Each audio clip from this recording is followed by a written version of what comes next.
వరంగల్లోని అశోక్ నగర్లో 800 ఏళ్ల చరిత్ర కలిగిన శైవ క్షేత్రంగా పిలిచే అతి పురాతన ఆలయాన్ని ప్రభుత్వం కూల్చివేయడంపై బీఆర్ఎస్ నేత హరీష్ రావు ఫైర్ అయ్యారు.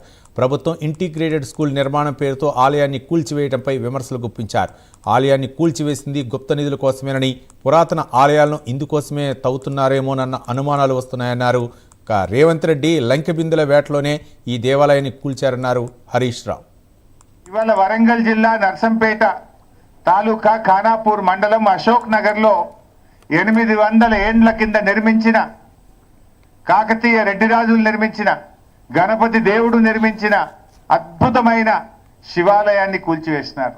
ఇప్పుడు ఏదో బుకాయించే ప్రయత్నం చేస్తున్నారు. సరే, రేవంత్ రెడ్డి గారికి కూల్చుడు కొత్త కాదు. హైదరాబాద్లో హైడ్రా పేరిట పేదల బతుకులు కూల్చిండు, పేదల ఇండ్లు కూల్చిండు, చివరికి దేవాలయాలు కూడా కూలుస్తున్నాడు. ఆయన ముఖ్యమంత్రిగా కట్టిందేమి లేదు, కూలగొట్టుడే తప్ప. పేదల ఇండ్లు కూల్చుడు, పేదల బతుకులు కూల్చుడు, దేవాలయాలు కూల్చుడు, మసీదులు కూల్చుడు, చర్చిలు కూల్చుడు. ఈ స్కూల్ ఇక్కడ శాంక్షన్ కాలే. ఫస్ట్ స్కూల్ శాంక్షన్ అయిన జాగా వేరే ఉన్నది. ఇదే కాన్స్టిట్యున్సీలో వేరే చోట జీవో వచ్చింది. అక్కడి నుంచి ఇక్కడికి మార్చడము, అర్ధరాత్రి పూట తవ్వకాలు జరపడం అంటే ఇది రేవంత్ రెడ్డి డైరెక్షన్లో గుప్త నిధుల కోసం జరిగిన తవ్వకము.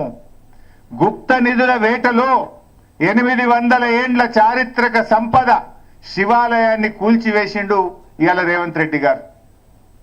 ఇవాళ ఎందుకు ఈ అనుమానాలు వస్తున్నాయంటే మేం చెప్పడం కాదు. ఇవాళ వరంగల్